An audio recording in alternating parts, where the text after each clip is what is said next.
vi uma cena, teve Enem, né? A prova do Enem, e eu vi uma cena que acontece todos os anos. Hoje eu moro em casa, mas eu morei já em prédio, e quando eu morava num prédio que ficava perto de uma estação do metrô, eu sempre via a cena, perto da hora do portão fechar, das pessoas correndo feito malucas, indo em direção ao colégio, onde elas tinham que ir, e todo mundo nos prédios parava para assistir e ficava vai, vai, vai, para as pessoas conseguirem, mas muitas não conseguiam. E eu fico pensando o seguinte, o que faz uma pessoa que vai prestar uma prova, que só tem uma vez por ano, ela estuda o ano inteiro, se mata de estudar, tem problema com química, física, biologia, tem que fazer a redação. A redação é uma dificuldade, também é difícil fazer as provas, administrar o tempo, por onde eu começo, pela questão que eu conheço, pela questão que eu não conheço, gasto mais tempo no que eu não sei, mato logo o que eu sei, e aí ela não consegue entrar porque ela não chega a tempo de fazer a prova. O que eu quero dizer com isso é o seguinte, nós somos os responsáveis pelas consequências das nossas decisões. Então eu decidi prestar o Enem e no único dia, ou nos únicos dias em que eu tenho que acordar num horário determinado e sair no horário determinado e colocar uma gordurinha de 15 minutos, meia hora, pouco importa, eu não faço isso e daí arrumo sempre uma desculpa. Pode ter certeza. Entreviste, e você conhece alguém, se é que não é você, 11 999 592 100. Você já perdeu uma prova do Enem? Você já perdeu o horário de um voo? A questão é a seguinte, qual é a explicação? Sempre vai ser, não, eu chamei o Uber, nesse caso estamos saindo do metrô, mas eu esperava o trem, cheguei na estação, ele tinha acabado de sair, eu peguei o próximo, quer dizer, a sua sorte é lançada na chegada de um trem, na chegada de um ônibus, no Uber que cancelou a sua ida, no táxi que não estava na hora que você imaginou que ia estar. Então, sempre a gente tem uma explicação para não ter feito aquilo que é responsabilidade nossa. Por que eu estou falando tudo isso? Porque agora a gente está discutindo as consequências para o Brasil da vitória do Donald Trump e fica parecendo que se em vez do Donald Trump ganhasse a Kamala Harris, a gente não teria que fazer as coisas que a gente tem que fazer no Brasil. Por quê? As coisas dependem de fatos estranhos a nós. Não. Veja, vamos imaginar por um minuto que o Javier Milei não tivesse ganho a eleição da Argentina e tivesse ganho o Alberto Fernandes. Vamos imaginar por um minuto que o Nicolás Maduro não tivesse dado um golpe eleitoral e tivesse perdido a eleição. Vamos imaginar por um minuto que não existisse uma guerra na Europa, envolvendo a Ucrânia, envolvendo vários países, envolvendo a Rússia, etc. Vamos imaginar que não existisse o que está acontecendo agora no Oriente Médio. Vamos imaginar que não tivesse havido desastre no Rio Grande do Sul.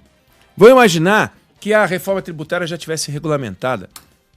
A questão é a seguinte, tudo o que aconteceu, se não tivesse acontecido, da mesma maneira que aconteceram coisas que fizeram você perder a prova do Enem, tira da gente a responsabilidade de tomar as medidas que a gente tem que tomar. Quer dizer, o Brasil está como está, com seus desafios, porque o Milei ganhou a eleição, porque a Rússia invadiu a Ucrânia, porque temos uma guerra no Oriente Médio, porque o Donald Trump ganhou a eleição, porque o Nicolás Maduro roubou a eleição. Não. A gente tem que olhar para as nossas escolhas, para as nossas decisões, para os nossos desafios e dizer, estamos executando o que a gente tem que executar? Estamos deixando de fazer o que estava errado fazer e passamos a fazer o certo? Estamos dobrando a aposta nas coisas certas? O Brasil está adotando o caminho certo para atingir aquilo que é o seu verdadeiro desafio, que é o bem-estar do povo brasileiro? Estamos fazendo isso? Porque se a gente está fazendo isso, não interessa se fica mais difícil com a vitória do Trump, ou com uma parceria na Argentina um pouco mais ruidosa, ou com um vizinho amalucado na Venezuela, ou com uma guerra que dificulta o acesso e o fluxo, a logística toda. O Brasil tem que parar de olhar para fora e ficar achando explicações de o que muda agora no cenário em que parará. No caso do Brasil, desculpa, nós temos, na questão nacional, um desafio governamental e de sociedade que é fazer com que o Brasil decole. E o Brasil decolar envolve um trabalho ativo da iniciativa privada, que a gente vê o esforço que a iniciativa privada faz, um trabalho ativo das autoridades, e a gente vê como aí a coisa engripa. Engripa no judiciário, engripa no legislativo, engripa no poder executivo. E é isso que está acontecendo. Um nó das autoridades que se perdem em discussões insalubres, que se perdem em discussões que corroem, mas são improdutivas, em vez de tentar sentar para resolver. Veja só a questão da segurança pública brasileira. O Brasil hoje é um país sem igual. Não há país do tamanho do Brasil com a taxa de criminalidade que a gente tem. Não há. Não há país com o nosso grau de desenvolvimento com a taxa de criminalidade que a gente tem. Não há. O Brasil, para encontrar países com uma taxa de criminalidade pior, tem que encontrar países com menos PIB, ou com menos renda per capita, ou com uma estrutura econômica menos sofisticada. Aí sim a gente vai achar países mais violentos, com mais homicídios, sem falar nessa roubança geral que você não pode sair de casa que toma o teu celular, com um bandido apontando a arma. Não existe. Você chegar para um europeu e vai para qualquer... Olha, vai para a América Latina, tenta achar um país onde você está andando na rua e uma gangue de motoqueiros vai cercar você e roubar teu celular. Você não vai achar. Você não vai achar. Você vai achar países onde você pode sim ser roubado, mas o roubo é sempre menos violento. Sempre menos violento. Ou então você vai para países muito piores do que o Brasil, na renda per capita, países desinstitucionalizados, uma zona completa. O Brasil, portanto, é o país em pior condição. Não há país pior do que o Brasil na área de segurança pública quando você compara países semelhantes.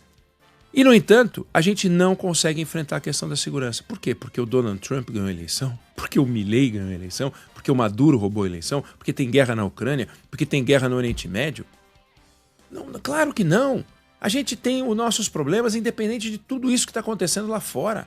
O Brasil tem que parar de olhar para fora para arrumar desculpa e tentar explicar por que a gente não avança. Fizeram uma reunião ridícula do presidente com um monte de governadores, absolutamente improdutiva. Quer resolver um problema? Não faz reunião. Não quer resolver um problema? Vamos fazer uma reunião. Fazemos uma reunião e então não sairá nada dali. Como não saiu? Como é que pode sair uma decisão de uma reunião que tem o presidente e 20 e tantos governadores? É ridículo. É ridículo. Aí pega na área econômica. O Brasil precisa fazer um corte orçamentário, não tem conversa. Não se trata do Lula querer, não querer, o Haddad querer, não querer, a Simone Tebet querer, não querer. Aliás, esses dois querem. Não se trata disso. Temos que fazer. Por quê? Porque temos que fazer, porque o Brasil não está cabendo dentro do orçamento público. E a gente não consegue fazer o corte. E o corte sai modesto. Quando sai, nem saiu a lista. Aliás, ia ter uma reunião agora de manhã. Não sei ainda o saldo disso, para a gente poder fazer uma avaliação melhor sobre o tamanho desse corte. A gente tem que dar um choque de gestão nesse país. Não tem cabimento a quantidade de burocracias, de etapas que a gente ainda tem que cumprir com todos os atos e discussões de combate à burocracia que a gente faz no Brasil há 40 anos. Tivemos o Ministério da Desburocratização há 40 anos e a gente não conseguiu vencer a burocracia, porque a burocracia ela é que nem mato, que nem unha. Ela sai crescendo e a gente não vence. E aí a gente vê os burocratas tomando conta do Estado, a gente vê as corporações tomando conta do Estado, a gente vê essa craca toda criando pagamentos e quinquênios e evoluções e tal, e as coisas não andam. E não andam. Como é que pode a gente não conseguir terminar o processo de regulamentação da reforma tributária? Nós já estamos no mês de novembro e a gente não conseguiu fazer ainda a conclusão do trabalho da reforma tributária. Porque a gente teve eleição. A eleição é tipo Milei, assim, sabe? Teve eleição municipal, então a gente parou. Parou por quê? Por que a gente parou? A iniciativa privada não parou por causa da eleição. A eleição, aliás, é num domingo, até para não atrapalhar a vida de ninguém. Mas os candidatos estão em campanha e todos os que não estão em campanha saem porque eles têm que fazer parte da campanha e eles não podem fazer campanha no final de semana. Eles têm que fazer campanha de segunda a sexta na hora de trabalho e não deixam de receber salário. O deputado e o senador não recebem 0, de salário nos meses em que eles se ausentam. Não, eles justificam e recebem a grana igual. E a gente paga essa bandalha. Então, no país da bandalha, no país em que tem desembargador ganhando 200 pau, no país em que tem acertos e ajustes, em que uma vez por ano um cara ganha mais 1 milhão, 2 milhões, não sei o quê, nos salários públicos que parecem baixos e que não são baixos coisa nenhuma, nesse país a gente não consegue avançar nas mudanças que a gente tem que fazer para lá de Donald Trump, de Milley, de Maduro, de Ucrânia, de Rússia, de Oriente Médio. E é patético isso. Então eu quero chamar a atenção, nossa, a gente tem que ficar atento quando começar uma discussão e ao que muda no Brasil com a vitória de Donald Trump. É claro que a gente tem que entender que mudam algumas coisas. Existe um cenário novo. Mas no cenário velho estava tudo arrumado. Entendeu? E se a tal da Kamala Harris ganhasse, estava tudo arrumado? Não teríamos problema, não teríamos desafios. Se Alberto Fernandes ganhasse na Argentina, não teríamos desafios. Então, é isso que a gente tem que olhar. Parar de olhar para fora, buscando explicações, e por isso eu comecei com o que parece exótico, mas é real, parar de olhar para fora e responsabilizar o trem, o táxi, o Uber, pelas decisões que a gente tomou de não sair na hora certa para poder chegar na prova. E a gente tem esses desafios, e no Brasil a gente é rei em criar isso. Desculpa para não fazer aquilo que é nossa tarefa. E é nossa tarefa fazer as mudanças, é nossa tarefa vencer a insegurança pública, é nossa tarefa vencer a nossa insegurança jurídica, é nossa tarefa vencer a nossa insegurança econômica, a nossa instabilidade. É inacreditável e a gente não consegue. E olha, desculpa, os melhores são sempre os eleitos, certo? Os melhores são os eleitos, porque são os mais prendados, têm as maiores virtudes perante o eleitor, do contrário não seriam eleitos. Quer dizer, o Lula foi eleito porque, na percepção da maior parte da sociedade, era ele que deveria conduzir, como há 4 anos se entendeu que deveria ser o Bolsonaro. E assim agora se elegeu 5 mil e tantos prefeitos para conduzir. Então, as transformações são feitas com aqueles que nós escolhemos. Nós escolhemos aquele que viria a ser o presidente da Câmara dos Deputados, não porque a gente quis que fosse ele o presidente da Câmara, mas é um dos eleitos por nós, sociedade. E, no entanto, esses nossos eleitos não se mexem. E nós fazemos o que para mudar? Nós tocamos a vida. Nós vamos buscar, porque temos que comprar a mistura para a família, temos que pagar a conta do aluguel, temos que pagar a conta do condomínio, ou da prestação da casa própria, ou a escola dos filhos, ou o plano de saúde, seja lá o que for. Mas temos os nossos compromissos. Mas, do ponto de vista cívico, olha o que está acontecendo. Temos um problema. Estamos deixando esses caras largados, e largados eles estão felizes porque eles fazem os arranjos que eles bem entendem, e o Brasil não prospera. Não estamos prosperando. Não é verdade que crescer 3% é sinônimo de prosperidade. Perdão, não é sinônimo de prosperidade. O Brasil não está prosperando.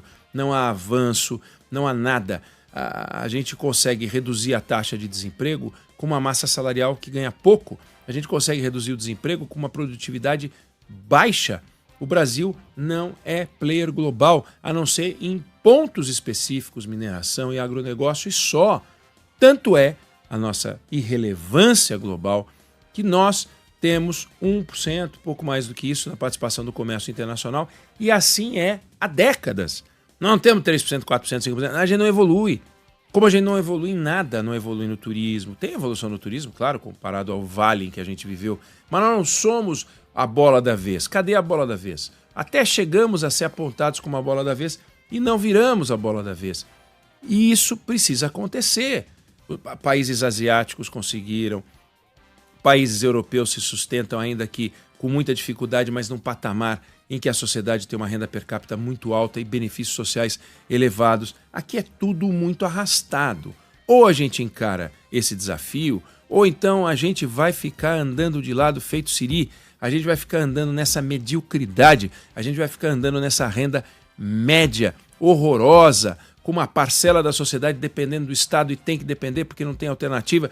E assim a gente vai achar e não busca uma alternativa para essas pessoas, porque não seja a mão do Estado dando uma mesada. Temos que mudar esse cenário. Ou a gente muda e para de olhar para as desculpas externas, ou então o Brasil vai se arrastar. Eu não sei se você concorda ou discorda, mas essa é a opinião que eu tenho sobre o assunto.